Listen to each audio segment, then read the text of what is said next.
Liewe vriende, baie welkom by hierdie opgeneemde diens. Dis lekker dat jy vandag saam kyk. Ons is vandag by die eerste Sondag van Advent. En in Advent vier ons dat die Here naby aan ons kom, wat 'n deel word van ons lewens.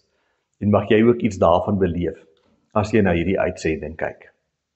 Kom ons kyk gou na ons gemeente afkondigings. In die eerste plek is daar 'n klompie mense op ons gebedslysie. Kom ons bid vir mekaar. Ons bid steeds vir Connie Prinsloo en David de Villiers, Hannes Spies en vir Tannie Juliet Neetling. Dan is daar 2 lang lyste mense wat verjaar. Baie geluk vir elkeen wat hierdie week verjaar.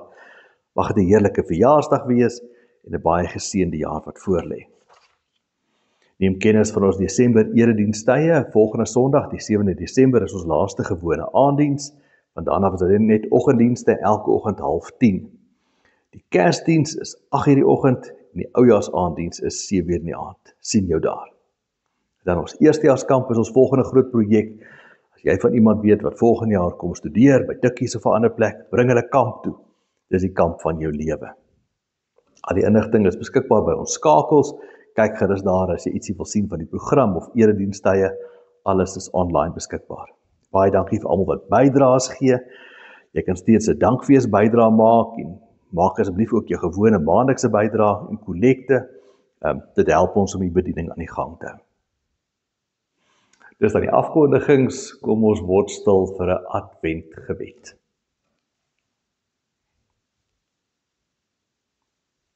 Here, U bring lig waar duisternis oorheers. U laat hoop groei in ons wêreld, in ons gemeente en in ons eie harte. Help ons om te wag met vertroue, om te glo dat U reeds aan die werk is, selfs wanneer ons dit nie sien nie. Amen. Ek wil jou nooi om na 'n pragtige stukkie musiek te luister. Dit is 'n lied wat sinkronies koor sing, en dit is 'n verwerking van 1 Kronieke 16, wat ook ons teks vandag is. So luister lekker die musiek, die woorde gaan op die skerm verskyn, en as jy klaar geluister het, gaan ons saam lees.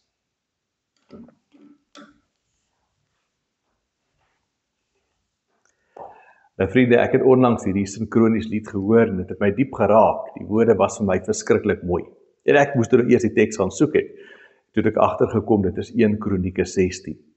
Ek het ook agtergekom dat 1 Kronieke 16 en Psalm 105 min of meer dieselfde is, en dat dieselfde lied in albei plekke gebruik word. Ek het 'n bietjie gaan rondkrap, en ontdek dat die geskiedenis agter hierdie teks nog meer interessant is. So ek nooi jou om nou saam met my te lees, 1 Kronieke 16. Ek gaan lees vers 1 tot 13, dan 28 tot 33, en later weer 34 tot 36. Maar jy kan gerus die hele lied lekker by die huis lees.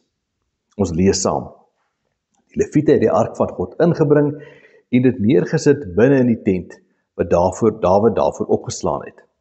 Daarna het hulle vir God brandoffers en maaltydoffers gebring. Nadat Dawid klaar 'n brandoffer en 'n maaltydoffer gebring het, het hy die volk geseën in die naam van die Here. Hy het aan elke Israeliet, man en vrou, 'n ring brood, 'n bietjie dadels en 'n tros rosientjies laat uitdeel. Hy het ook die Lewiete aangewys om voor die ark van die Here diens te doen. Hulle moes die Here, die God van Israel, roem, loof en prys. Asaf was die leier. Sagaria was tweede in bevel. Verder was daar Jeiel, Semiramot, Jegiel, Matitja, Eliab, Benaja, Obed-Edom en Jeiel, almal met harpe en liere. Asaf het die simbale geslaan. Die priesters Benaja en Jagasiel het aanhoudend op trompette geblaas voor die verbondsark van God uit. Dit was op dieselfde dag dat Dawid die eerste keer die loof die Here deur Asaf en sy amptgenote laat sing het. Loof die Here, roep hom aan, maak aan die nasies bekend wat hy gedoen het. Sing liedere, sing tot sy eer, vertel van al sy magtige dade. Roem sy heilige naam, laat die wat die teenwoordigheid van die Here soek bly wees. Soek hulp en beskerming by die Here. Soek gedurig sy teenwoordigheid. Julle moet dink aan die magtige dade wat hy gedoen het, aan sy wonders, aan die reddingsdade op sy bevel. Julle nageslag van Israel, sy dienaar, nakomelinge van Jakob, vir wie hy uitverkies het. Vers 28, Prys die Here alle volke, prys die Here om sy eer en mag. Prys die Here om die eer van sy naam. Kom na hom toe, bring vir hom offers. Buig voor die Here by sy heilige verskyning. Betoon eerbied aan hom, almal op aarde. Die wêreld staan vas, dit wankel nie. Die hemel moet bly wees, en die aarde moet juig. Hulle moet onder die nasies verkondig, die Here regeer. Die see en alles daaraan moet druis, die veld en alles daarop moet jubel. Die bome en die bos moet hulle verheug voor die Here, want hy kom om oor die aarde te heers. Ons lees eers tot sover. Nou vriende, aan die begin van November het ek in 'n diens 'n bietjie vertel van die Deuteronomus en die deuteronomistiese boeke in die Bybel. Nou, Kronieke, die werk van die sogenaamde Kronis, is weer 'n ander stem wat ons in die Ou Testament ontmoet. Terloops, 1 en 2 Kronieke is eintlik een boek en is net verdeel om op 2 verskillende boekrolle te kon inpas. Nou, Kronieke is geskryf deur Lewiete na die ballingskap, so 400 tot 250 jaar voor Christus. Dit was met ander woorde in die tyd toe die Perse en die Grieke die wêreldheersers was. Nou, hulle sê dat die wenners skryf die geskiedenis en dis presies wat hierso in Kronieke gebeur. In die tyd toe dit geskryf is, was die Lewiete inderdaad die wenners. Daar was tye wat die Lewiete in die geskiedenis van Israel 'n bietjie oorskadu was deur magtige konings en deur charismatiese profete. Maar na die ballingskap was hulle in beheer. Hulle het nie die godsdienstige lewe gelei nie, hulle moes selfs die belastings insamel, wat die mense aan die Perse en die Grieke moes betaal. En as die Lewiete die storie van Israel vertel hulle 'n bietjie 'n ander storie, waar die Deuteronomus, onthou julle, werk met 'n oorsaak en gevolgskema, en praat van sonde en straf om die ballingskap te verduidelik en om sosiale geregtigheid te versterk, het die Lewiete niks oor die ballingskap te sê nie. Dis agter die rug. Dis ou nuus. Hulle wil eerder vir mense help om nou in moeilike tye God te sien en God te beleef, en veral dan in die erediens, in die tempeldiens. En dis baie interessant as 'n mens dan 1 en 2 Samuel met 1 en 2 Kronieke vergelyk. Hulle vertel die geskiedenis, maar hulle vertel dit verskillend.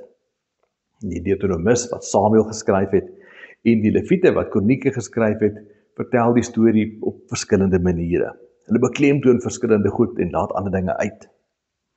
Die Deuteronomistiese Samuelboeke skyn die lig op skuld en sonde, en skroom nie om byvoorbeeld Dawid se skandes aan te spreek nie. Kronieke aan die ander kant skets 'n baie rooskleurige prentjie van Dawid en noem nie eers sy egbreek met Batseba, die moord op haar man of sy gekonkel met die Filistyne nie.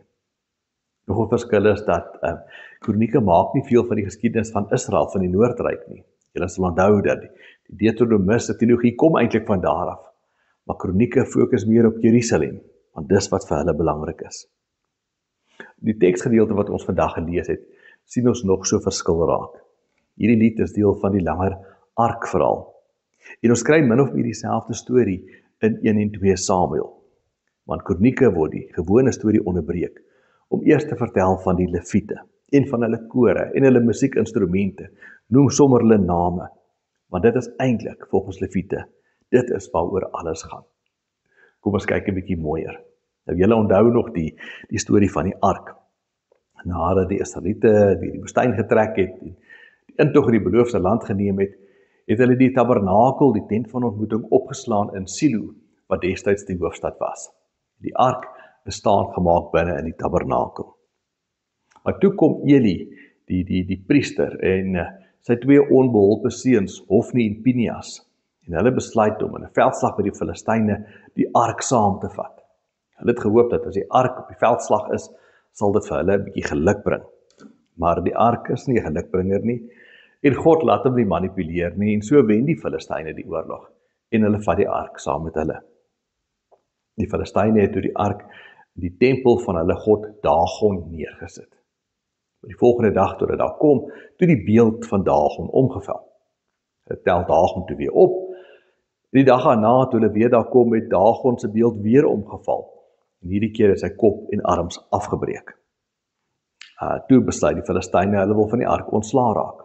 En so stuur hulle dit aan van dorp na dorp, eers na Gat en toe na Ekron, Maar oral waar hulle die ark neerset, breek daar pes uit en gaan mense dood.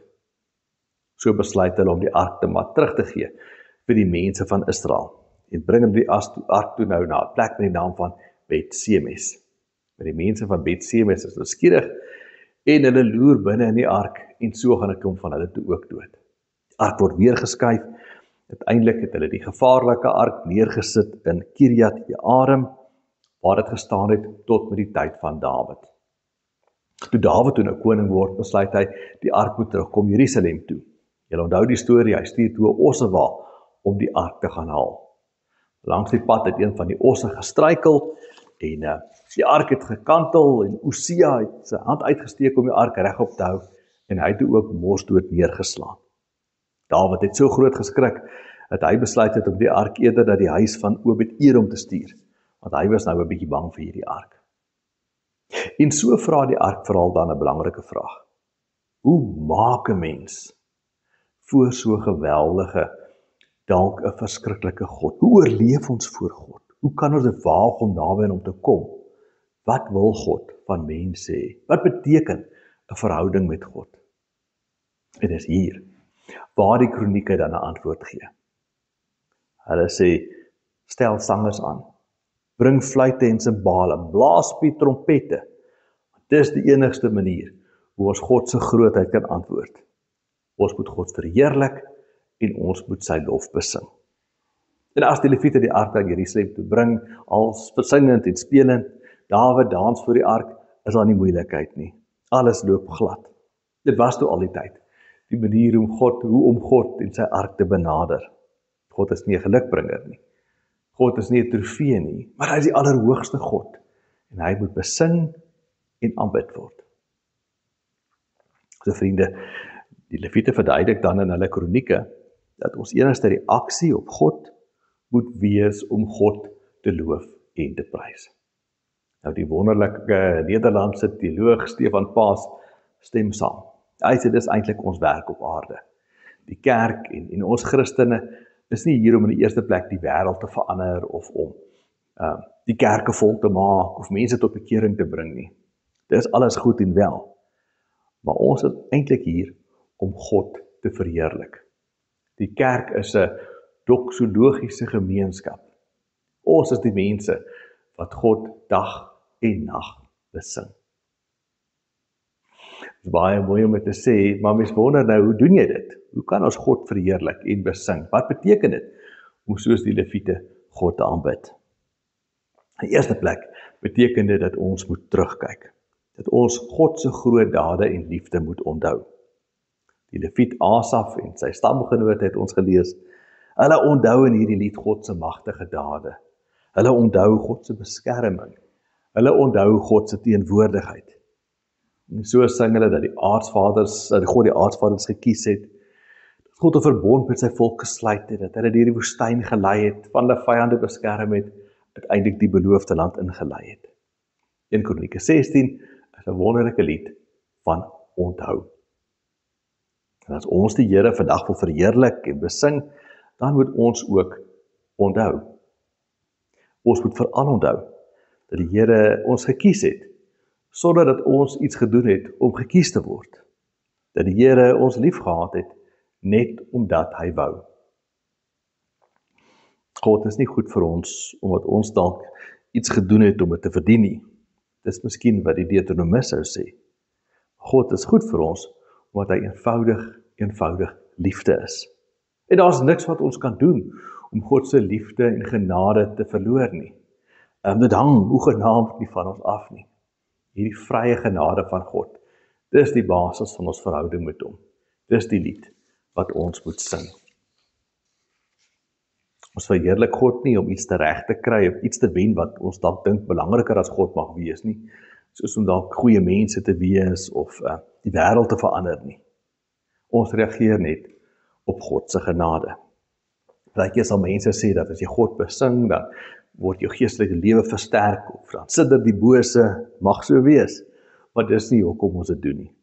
Hulle sê mos, as jy gelukkig getroud is, dan is jy sommer gesonder ook. Maar hopelik trou jy nie om gesond te wees nie.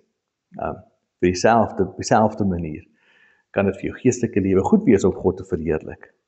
Maar ons sing eerstens, omdat ons God se liefde en genade en goedheid en sorg onthou, en daarom nie anders kan nie. So om die Here te verheerlik beteken in die eerste plek om hom te onthou. In die tweede plek beteken dit dat ons ook nie net terug sal kyk nie, maar om ons sal kyk. En as ons nou eers om ons kyk, lyk die dinge wat ons sien nie altyd mooi nie. Daar word gesê dat hierdie Asaf, die Leviet, ten minste 12 van die psalms in die Bybel geskryf het. Tweede na Dawid. En die meeste van die psalms wat Asaf geskryf het, is pragtige lofliedere, aanbiddingsliedere. Maar in Psalm 73, een van Asaf se psalms, is hy bitter. Daar stoei Asaf met die Here, oor wat hy glo die onreg in die wêreld is. Hy braak gal oor die onskynlike sukses van goddelose mense, en oor die swaar kry van goeie mense. Gaan lees gerus Psalm 73, Asaf se eerlike klag by die Here. Net soos Asaf, verheerlik ons die Here nie net met vrolike liedere nie. As ons so eerlik soos hy is, as ons ons hele lewe voor die Here leef, beteken dit ook dat ons ook ons protes en ons klag voor die Here moet lê. Dis mos juis wat ons weet, dat God liefdevol en genadig is, wat ons iets anders verwag. Om God te beskuldig is ook 'n stuk verheerliking, omdat ons weet dat hy goed doen. Die gebed, hoe lank nog Here, is 'n wonderliker, beter stuk lofprysing as vroom woorde van berusting.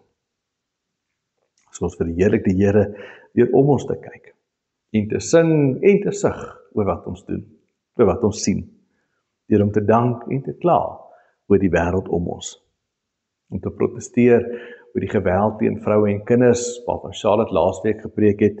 Dis 'n stuk aanbidding, om te smeek vir genesing, dalk vir ons eie genesing.